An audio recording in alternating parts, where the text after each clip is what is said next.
नमस्कार मेरे प्यारे साथियों, एक बार फिर से आप सभी का स्वागत करता हूं अपने YouTube चैनल पर।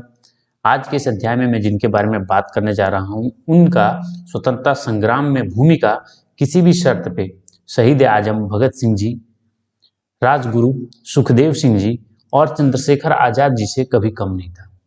लेकिन उनकी मृत्यु एक ऐसी स्थिति में जाकर होती है कि वो कहते हैं कि काश मुझे फांसी दे दी गई होती। कम से कम मुझे ये नहीं लगता कि आजाद भारत में भी मेरी जो हालत है वो किसी कैदी से ज्यादा ही बदतर है। आज हम बात करने जा रहे हैं बटुकेश्वर दत्त जी के जीवन के अंतिम कालखंड के बारे में। जरा थम कर बैठिएगा, हो सकता है ये वीडियो आपकी आंखों को नम कर देगा, क्योंकि उनके साथ जिस तरह का बर्ताव आजाद भारत में किया गया था, उनकी कल्पना कभी भी उन्होंने गुलाम भारत में की ही नहीं होगी। 1938 में उनको रिहा कर दिया गया था। उसके बाद उसका रीजन था कि उन्हें जब सेलुलर जेल अंडमान निकोबार में रखा गया था तो उन्हें ट्यूबरक्लोसिस की बीमारी हो गई थी और उनकी स्थिति बहुत ही विकट थी।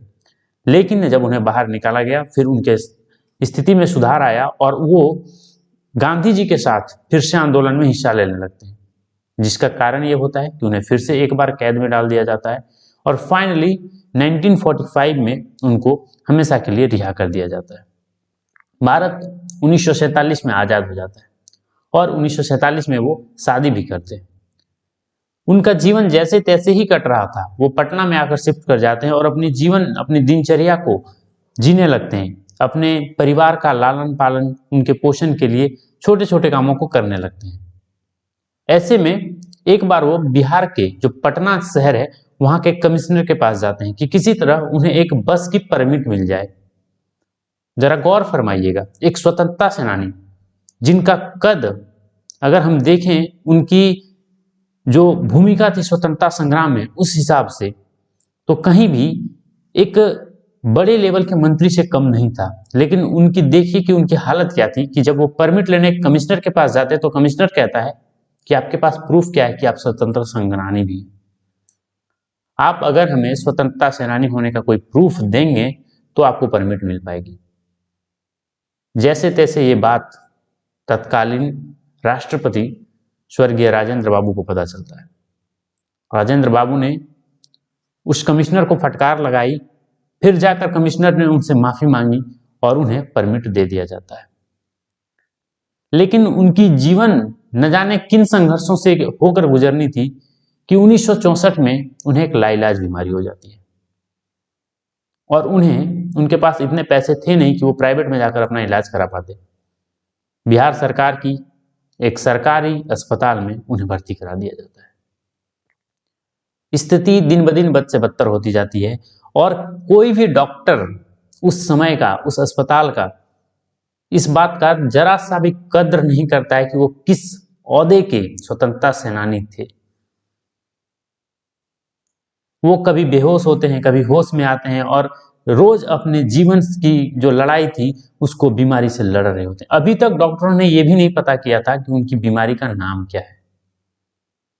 फिर से एक बार ये बात ऑन एयर हो जाती है, पूरे फैल जाती है कि बटुकेश्वर दत्त जी की हालत खराब है और पटना में उनका इलाज तक नहीं कराया जा रहा है।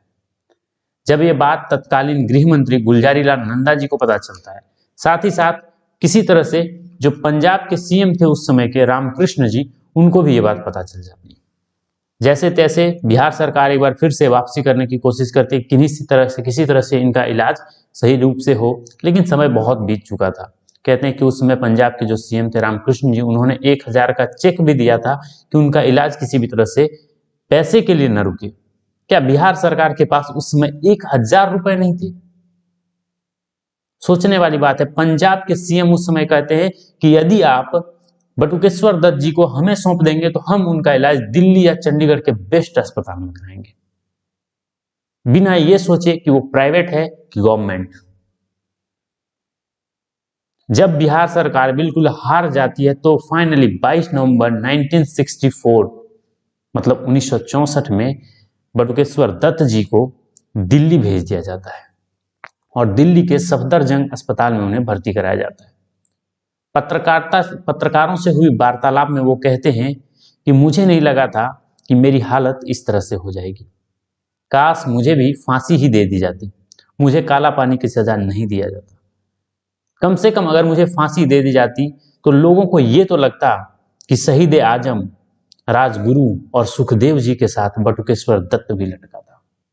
वो भी उस असेंबली में बम फेंकने गए थे जहां भगत सिंह गए थे।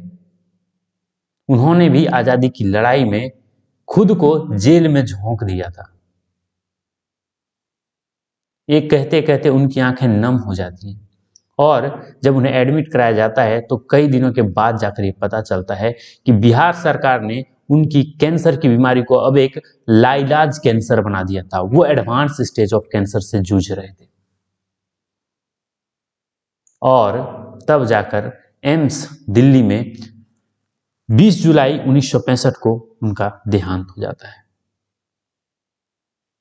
वो उससे पहले कोमा में भी जा चुके थे, लेकिन उस समय के जो सीएम थे के.बी. सहाय जी, बिहार के सीएम, उन्होंने उनकी सुध तक नहीं ली थी।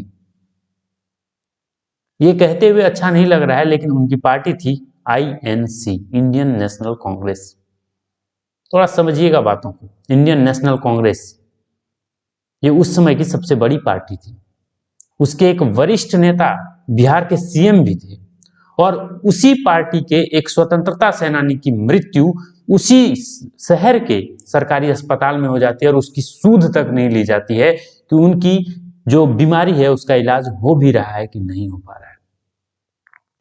हमारी आज की युवा पीढ़ी जब इस कहानी को सुनेगी तो शायद उन्हें भरोसा भी नहीं होगा, क्योंकि उन्हें आदत लग चुकी है यूट्यूब पे शॉर्ट्स को स्क्रॉल डाउन करने का। उन्हें आदत लग चुकी है किसी ट्रेंडिंग गानों को सुनने का। कहाँ समय है किसी के पास कि वो एक 5 मिनट की अच्छी वीडियो को देखकर कुछ सीख पाएं, खुद को मोटिवेट कर पाएं। अगर आप में दम है तो वीडियो को लाइक कीजिएगा, शेयर कीजिएगा, ताकि कहीं ना कहीं लोगों को पता चल पाए कि किस तरह एक ऊंचे ओहदे के स्वतंत्रता सेनानी के साथ उस समय की बिहार सरकार सही से बर्ताव नहीं कर पाती है। हम फिर मिलेंगे एक ऐसी ही कहानी लेकर। तब तक के लिए जय हिंद।